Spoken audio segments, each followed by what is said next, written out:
Assalamualaikum warahmatullahi wabarakatuh. Perkenalkan, nama saya Dita Tentiarini.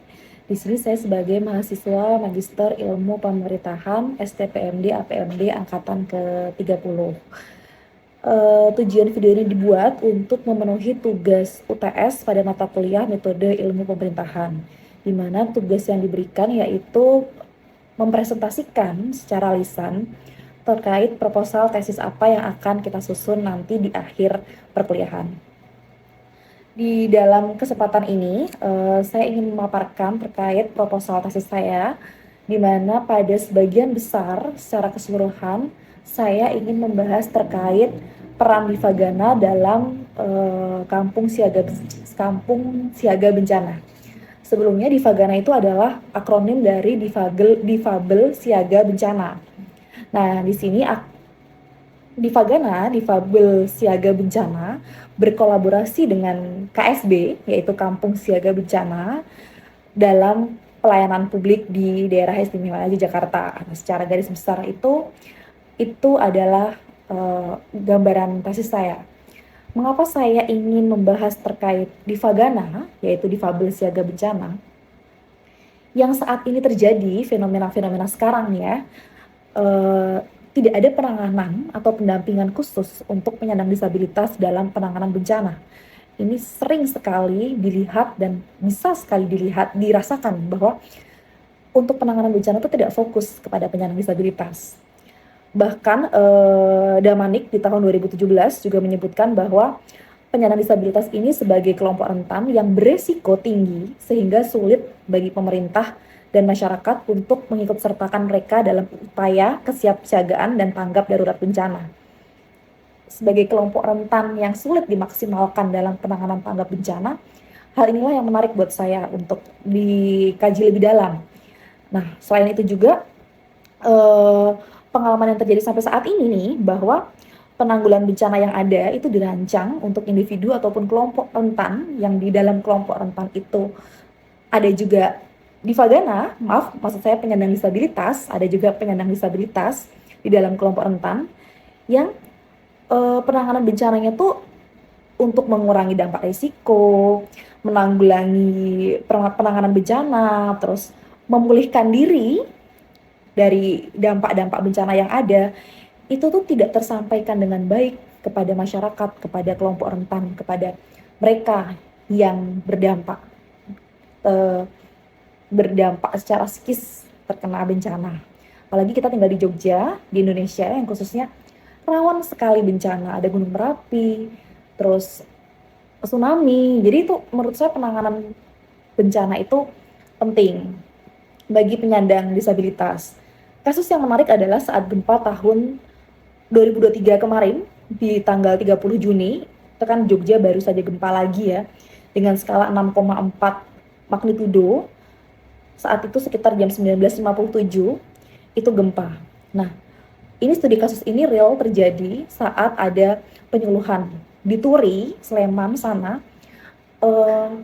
Ada satu anak penyandang disabilitas yang saat gempa itu dia hanya diem aja, dia nggak ngapa-ngapain, dia hanya ketakutan. Nah, sedangkan di tempat lain, kebetulan di sana ada beberapa penyandang disabilitas yang saat gempa dia bisa langsung lari atau dia bisa ngumpet di bawah meja. Waktu itu kebetulan nggak lari ya, hanya ngumpet di bawah meja. Tapi pada intinya dia bisa berusaha menyelamatkan dirinya sendiri. Sebut saja tuh si A ya. Nah, sedangkan si B ini tuh hanya terdiam, nggak bisa ngapa-ngapain, dia takut. Sehingga luka psikis yang dia dapatkan si B itu lebih berat daripada luka psikis si A. Setelah terjadi gitu, ditanya kenapa gitu. Ternyata si B ini tidak mendapatkan penanganan bencana, nggak tahu nih caranya kalau ada bencana tuh harus ngapain. Jadi dia cuma diam ketakutan. Nah, berdasarkan kasus ini penting sekali gitu bahwa penyandang disabilitas khususnya mendapatkan penanganan bencana untuk minimal dia melindungi dirinya sendiri, bagaimana yang harus dia lakukan untuk penanganan bencananya.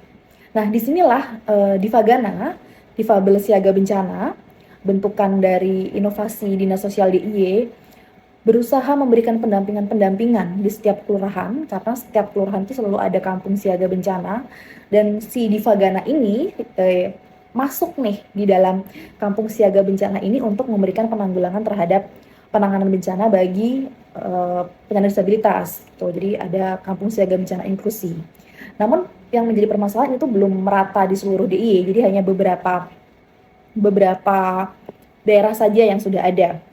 Nah, di sini ini menarik untuk dilihat apa sih perbedaannya, bagaimana jika di Vagana ini sudah memberikan penanganan kepada penyandang disabilitas, atau ada nggak dampaknya gitu. Ya walaupun tadi memang sudah ada kasusnya ya, tapi bisa dilihat lebih jauh gitu, ada nggak sih perubahan yang nyata gitu dari hadirnya peran difabel siaga bencana ini dalam membantu menangani permasalahan bencana yang ada di kelurahan. Nah, ini rumusan masalah yang pingin dicari tahu gitu, kira-kira ada nggak perubahannya, ada nggak perbedaannya gitu. Kalau misalnya memang ada, nanti teori yang akan saya pakai adalah teori menurut Munir yang disampaikan dalam Larasati lalu terkait teori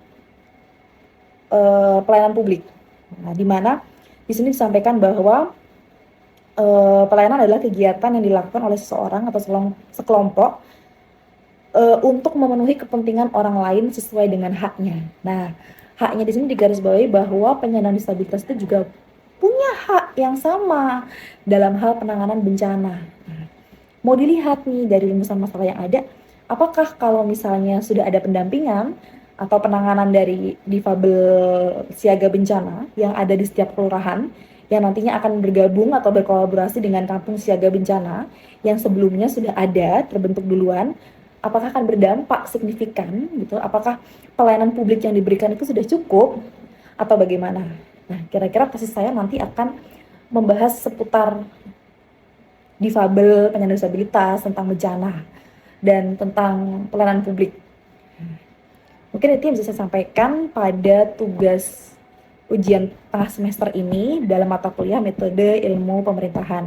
Semoga apa yang saya sampaikan tadi dapat dipahami dengan baik dan mohon dukungannya untuk menyelesaikan tesis ini.